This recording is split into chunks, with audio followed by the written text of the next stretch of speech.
Bonjour à tous, aujourd'hui on se retrouve pour l'étape 4 du Tour de France de Caen à Caen. Hein? De Caen à Caen? Mais fini? De Caen jusqu'à où? Mais non Joumana, cette étape elle se fait seulement dans la ville de Caen, donc de Caen à Caen, et c'est une course contre la montre. Ah ok, bref, c'est quoi le sommaire du jour? Alors aujourd'hui on a interviewé Elisa Maggio de Groupama FDJ et Daniel Potrage, journaliste historique du Tour de France. Et t'as oublié Sandy Cazard pour les 50 ans du maillot blanc? Ah oui c'est vrai, place au générique.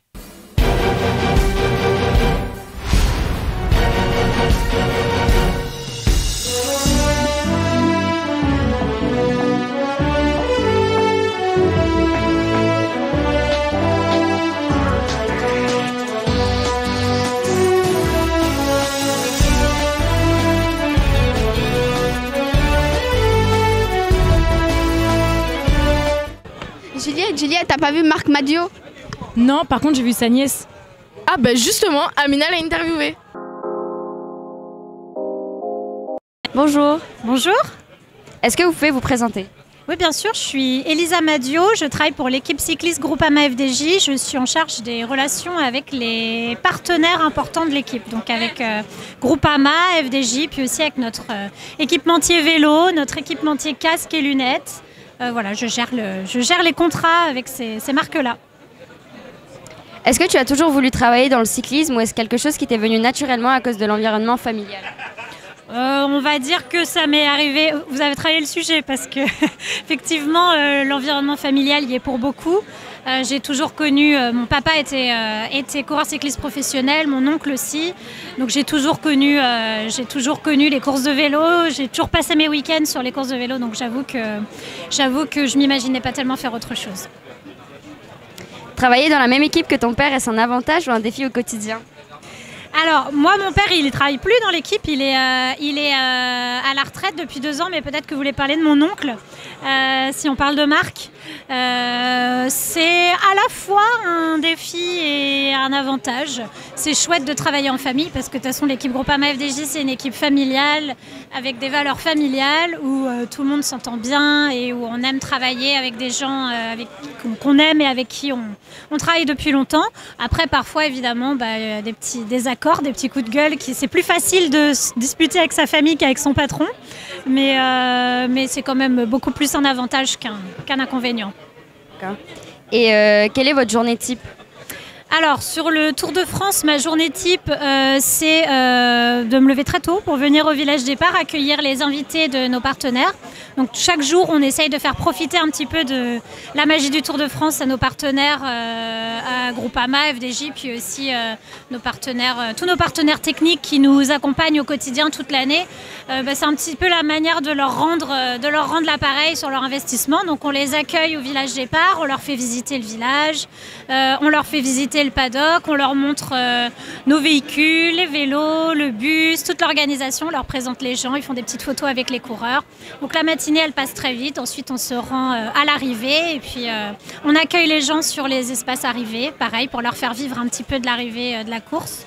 Et puis le soir, rebelote, on gère aussi, enfin moi en ce qui me concerne, tout ce qui est photo, vidéo pour nos partenaires parce que eux aussi communiquent sur leurs réseaux sociaux, donc il faut les alimenter toute la journée. Donc j'essaye de faire en sorte qu'ils aient plein de belles photos, plein de belles vidéos, plein de contenus sympas à diffuser sur leurs réseaux pour faire profiter aussi leur communauté du beau tour de l'équipe cycliste Groupama FDJ. Merci beaucoup. De rien, avec plaisir. Joumana, tu sais où elle est Randa? Oui, elle fait une interview. Tu sais de qui? Ah oui c'est vrai, avec Sandy Cazard. Oui, et tu sais pourquoi? Oui, pour les 50 ans du maillot blanc. Exactement. Bonjour, ça va? Bonjour, très bien, et vous? Oui, ça va. Cette année, on célèbre un bel anniversaire pour le maillot blanc. Qu'est-ce qu'il représente pour toi en tant qu'un ancien coureur?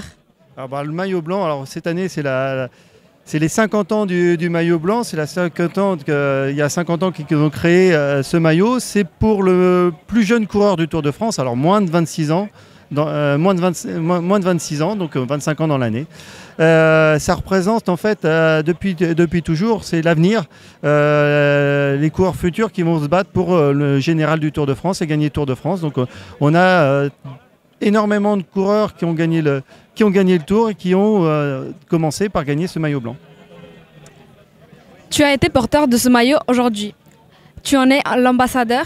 Qu'est-ce que ça change de le vivre de l'autre côté? Alors Oui, bah c'est des très bons souvenirs, hein. Moi, ça remonte à quelques années. En 2004, quand je l'ai porté, déjà, c'est une reconnaissance par rapport au public qui te reconnaît, qui apprend à savoir qui tu es, tout simplement. Déjà, c'est sur le Tour de France de porter un maillot distinctif. D'un seul coup, tu passes de l'ombre à la lumière. Et le fait maintenant d'être ambassadeur pour Chris, c'est un plaisir parce que c'est comme si je vieillissais pas. Donc voilà, c'est un plaisir d'être avec ce partenaire-là. Et en plus, c'est le blanc, c'est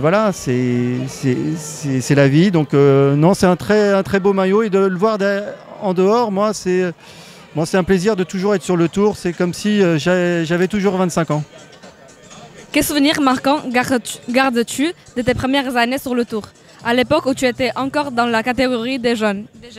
Ah bah c'est moi le meilleur souvenir que je porte, c'est de porter ce maillot, hein, directement. J'ai juste un petit regret, c'est de ne pas l'avoir eu à Paris. Je l'avais encore la veille et dans le contre-la-montre, il m'a manqué quelques secondes pour l'avoir à Paris. Le maillot blanc récompense les jeunes coureurs les plus prometteurs. Quel profil t'inspire aujourd'hui dans le peloton? Ah bah là, tu as l'exemple concret, le coureur de chez Arkea, Vauclin, qui le porte aujourd'hui. Voilà, c'est l'avenir, et j'espère pour le cyclisme français. Mais l'année dernière, c'était Remco Evenepoel. Il se bat encore pour la 3e place sur le Tour aujourd'hui, dans les 3 premiers sur le podium.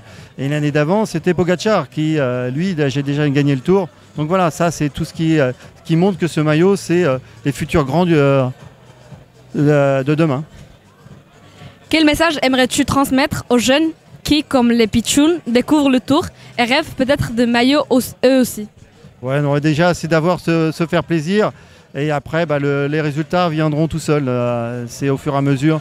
Mais aujourd'hui, le vélo, ça reste un sport. Et on voit bien, les coureurs, avant tout, ont un plaisir d'y participer. Merci beaucoup. Et Joumana, c'est ton combienième de Tour de France? C'est mon premier et toi? Moi aussi, c'est mon premier. Mais tu sais, je connais quelqu'un qui a fait 60 Tours de France. Ah bon? Mais c'est énorme, c'est qui? C'est Daniel Potra. D'ailleurs, viens, nous, c'est en train de l'interviewer. Viens, on va voir. Bonjour. Bonjour. Comment ça va? Ah ben ça va bien, quand je suis au départ du Tour de France, je revis. Quand vous repensez à la première année sur le Tour de France, quel souvenir vous revient en premier? Ben vous savez, mon premier Tour de France, c'était au siècle dernier, à une époque que les moins de 60 ans ne peuvent pas connaître. Mon premier Tour de France, c'était en 1961, j'avais 20 ans, c'était ici même, à Rouen. Et alors le souvenir que ça me rappelle, c'est que j'étais étudiant en chimie. J'avais un examen pour mon doctorat de 3e cycle le 23 juin. Le départ du Tour de France était le 22 juin. Jusqu'au dernier moment, j'ai hésité. Et finalement, ça y est, j'ai abandonné la chimie pour le journalisme sportif, la radio, la télévision. Et puis après, j'ai créé la chaîne Eurosport. Mais tout cela, c'est parti d'ici à Rouen. Votre voix est devenue emblématique. À quel moment avez-vous senti que vous faisiez partie de l'histoire du Tour de France? Eh bien, c'est justement dès le premier Tour de France, ma voix est devenue ma signature. Et c'est important d'avoir une signature à la radio ou à la télévision parce que dès que les gens zappent et s'ils tombent sur cette voix, ils l'aiment ou ils l'aiment pas. Mais en général, ils l'aimaient assez bien. Et ça me permettait d'avoir un assez large public. Et alors, là où je me suis rendu compte de l'importance, c'était en traversant les Pyrénées. J'étais sur la moto de France Inter. C'était l'époque où le transistor en radio venait d'être lancé et tous les spectateurs sur le bord de la route avaient un transistor. Et moi, je faisais mon commentaire au milieu de ma voix qui était répercutée à partir des transistors par les montagnes environnantes. J'en ai encore la chair de poule aujourd'hui quand j'y repense. Vous avez vu passer des générations de coureurs. Y en a-t-il un ou une qui vous a particulièrement marqué et pourquoi? Bah, c'est vrai que j'ai eu la chance de connaître l'époque Jacques Anquetil avec son duel avec Poulidor, l'époque d'Eddy Merckx, l'arrivée de Bernard Thévenet, et puis après Bernard Hinault, Laurent Fignon, Indurain, etc. Et même Armstrong au début des années 2000. Mais vraiment, celui qui m'a le plus marqué, et c'est pas parce qu'on est à Rouen que je l'évoque, et c'est pas parce que la nuit dernière j'ai dormi dans sa chambre au château Jacques Anquetil à la Neuville-Chandoiselle, mais Jacques Anquetil sur un vélo contre la montre, on n'a jamais rien vu d'aussi beau. C'était vraiment la pureté du style, et d'ailleurs pour corroborer cela, il y avait à ce moment-là un avion qui venait d'être lancé en Europe, fabriqué en France, c'était la Caravelle, qui avait une pureté de ligne, un aérodynamisme parfait. Et quand dans l'étape contre la montre Lyon-Bourgoin-Jallieu du Tour 62, Anquetil, qui était parti 2 minutes derrière Poulidor, l'a rejoint. Le directeur sportif de Raymond Poulidor, Antonin Magne, lui a dit « Raymond, regardez, vous allez voir passer la Caravelle ». Il avait, Jacques Anquetil, la même pureté de style que cet oiseau du ciel. Comment prépare-t-on une journée de reportage sur le Tour de France? Il y a un secret de journaliste? Ah ben le secret, il se trouve dans la tête. Hein. Il faut avoir de la mémoire, il faut avoir vécu des moments avec les champions, il faut les connaître bien. Moi, quand je commentais le Tour de France, je vous dis, je me suis arrêté dans les années 90, donc il y a 30 ans, et on n'avait pas d'ordinateur, on n'avait pas tout cela. Eh bien, je devais avoir les palmarès des coureurs, leur date de naissance, leur équipe, leurs équipiers, etc., leur vie personnelle. Je devais avoir tout dans la tête. J'avais des fiches. Mais quand on commente en direct, on n'a pas le temps de regarder ces fiches. Et c'est ça. Bon, ça demande une grande préparation bien en avant. Aujourd'hui, heureusement ou malheureusement, je ne sais pas, mais les commentateurs, ils ont tout sur leur ordinateur. Ils appuient sur un bouton, ils ont toutes les informations. Et je crois que ça donne moins de vie au reportage. Nous, ce qu'il y a, les commentateurs de cette époque, moi je commentais avec Robert Chapat, avec Jean-Michel Lelio. L'avantage qu'on avait, c'est qu'on avait fait du vélo. D'ailleurs, moi j'étais un petit coureur cycliste amateur, mais surtout, on était des passionnés. C'était pas notre métier d'être commentateur, non. C'était réaliser notre rêve. Et ce rêve, eh bien, on voulait le faire partager à tous les auditeurs et téléspectateurs. Quel conseil donnerez-vous à des jeunes journalistes comme nous qui rêvent de raconter le sport avec passion? Eh bien, le conseil que je leur donne aux jeunes qui veulent être, et je sais les conseils que je peux donner, puisque jusqu'à encore il y a quelques années, j'étais professeur dans différentes écoles de journalistes. Malheureusement, c'est que tous les conseils que je donnais, ou pas tous, mais une bonne partie des conseils que j'ai pu donner, je me rends compte en les écoutant aujourd'hui qu'ils ne les suivent pas véritablement. Non, mais ce qu'il faut bien se mettre dans la tête si on a envie d'être journaliste, de faire de la radio ou de la télévision, c'est qu'on ne travaille pas pour soi, on travaille pour le lecteur, l'auditeur ou le téléspectateur. Donc il faut à chaque fois penser que c'est un public à la fois de connaisseurs, il y en a qui connaissent même mieux parfois le sujet que vous, le sujet dont vous parlez que vous, à la fois de connaisseurs et de gens qui découvrent le Tour de France ou un événement sportif. Donc il faut être capable de s'adresser à tous ces publics et il faut que ce que l'on sort de sa plume ou de sa bouche, qu'on ait l'impression que ça sorte du cœur. Il faut vraiment vivre l'événement pour le faire revivre. Et moi, le conseil que m'avait donné celui qui m'a engagé à France Inter, c'est Georges Briquet, le créateur du radio-reportage sportif. Il m'avait dit, pour commenter un événement, vous devez être un photographe par la parole. Voilà, c'est ça le conseil à donner, c'est arriver à trouver les mots justes pour faire partager sa passion et pour faire partager le plaisir de l'événement qu'on commente. Et puis, devenir journaliste sportif, c'est une chance énorme parce que à côté des faits divers où on ne parle que de sang, de guerre et de ceci, cela, dans le sport, on peut voir, j'allais dire, la vie en rose. On peut voir le ciel quand il est bleu, s'il y a un petit nuage, ben on oublie ce nuage, on voit le ciel bleu. S'il y a un tacle un peu trop appuyé à la fin d'un match de football, c'est pas ça le plus important. Si les deux équipes ont fait 5 buts à 4 et que c'était un match fantastique. Hélas, beaucoup de journalistes aujourd'hui ne voient que les petits points noirs. Et moi, je leur dis, dans le monde du sport, profitez-en bien parce que vous pouvez glorifier l'effort, l'amitié, les relations entre copains, la camaraderie, la fraternité, l'entraide, etc. Et puis, le dépassement de soi. Voilà, c'est ça. Quand on arrive à être capable de glorifier tout cela, eh bien, je crois qu'on peut réussir sa vie avec le métier qu'on a choisi. Merci beaucoup. Merci à vous. Aujourd'hui, on n'a pas pu interviewer Dédé, mais on voulait en apprendre plus sur la ville de Caen. Alors, on a interviewé Florence. Joumana, tu savais que la ville de Caen avait 1000 ans cette année? Ah bon? Elle est vieille. Mais attends, je comprends rien. Tu me parles de Milan, de Florence, de Caen. Je comprends plus rien. Bon, regarde l'interview. Bonjour madame, pouvez-vous vous présenter s'il vous plaît? Oui, je suis Florence et je travaille à l'office de tourisme de Caen-la-Mer. Il paraît que c'est l'anniversaire de Caen. Quel âge a la ville? La ville a 1000 ans cette année. Et oui.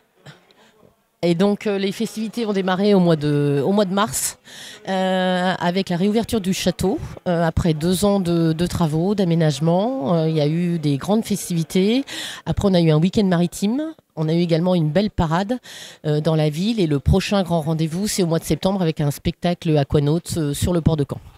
Merci beaucoup. Je vous en prie. Iliana, tu fais quoi? Je fais des photos pour les images du jour. Ah bon, montre? Non, tu les regarderas dans l'émission de ce soir. Place aux images du jour.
Joumana, pour les mains sur des cocottes, on a préparé des tripes. Non, des tripes de Caen. Ouais, des tripes quoi.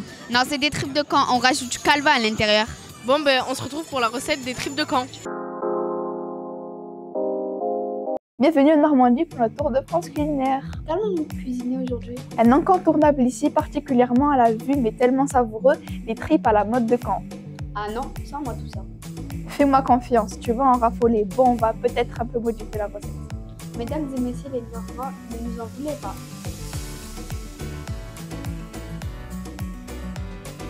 Mettez votre kilo de tripes dans l'eau froide et portez à ébullition. Une fois les premiers frémissements atteints, attendez 10 minutes avant de sortir les tripes de bœuf et de les égoutter. Ce sont 4 morceaux de l'estomac du bœuf, la panse, la feuillette et le bonnet et la paillette. Pendant ce temps-là, on s'occupe de la garniture. Oui, tu vas mettre un gros morceau de beurre à chauffer. N'oublie pas, on est en Normandie. On coupe les légumes pas trop finement car ils peuvent fondre pendant la cuisson. Je peux te prendre les oignons pour les faire revenir? Oui, vas-y, car le beurre ne doit pas brûler. Je coupe les autres légumes de la même façon, carottes, céleri et poireaux. On pourrait s'arrêter là, non? Un bon coup de mixeur et on aura une belle. Non, tu ne vas pas faire aux tripes. Fais-moi confiance, tu vas te régaler. Ok, on verra. On laisse suer ces légumes 5 petites minutes, c'est ça? Oui, afin de figer leurs arômes. C'est parti pour le feu d'artifice. On met vos belles tripes que vos artisans bouchers a préparées. Allons-y, dans tous les cas, j'ai pas le choix. On les fait revenir 4-5 minutes. Pensez à bien assaisonner, n'hésitez pas sur le sel et le poivre. Est-ce que je rajoute un peu de piment? Les Normands n'en mettent pas, mais si tu veux, tu peux en mettre car les tripes doivent être bien relevées. Bonne idée, ça va gâcher un peu le goût. N'oublie pas, tu te fais des idées. Oui, confiance. À présent, tu mets des petites herbes, un petit bouquet garni dans l'idéal. En fait, ça sent plutôt beau. Et oui, si tes tripes sont très bien lavées et bien ébouillantées comme on l'a fait, tu n'as aucun souci à avoir. Qui dit Normandie dit Calvados. Mets-moi ce verre de calva. J'imagine que c'est la base de la cuisine aussi. L'autre base ici, c'est le cidre de Normandie. Ouvre-moi cette bouteille. Un cidre de Normandie, surtout pas un cidre breton. Mais tout, Amira? Oui, sois généreuse, il veut que ça soit presque couvert.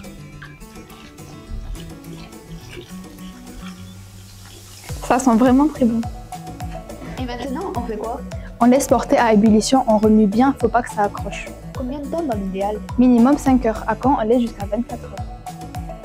Retrouvez-nous dans notre émission Détour sur les tours. Nos interviews, nos rencontres souvent exceptionnelles, je n'en dis pas plus.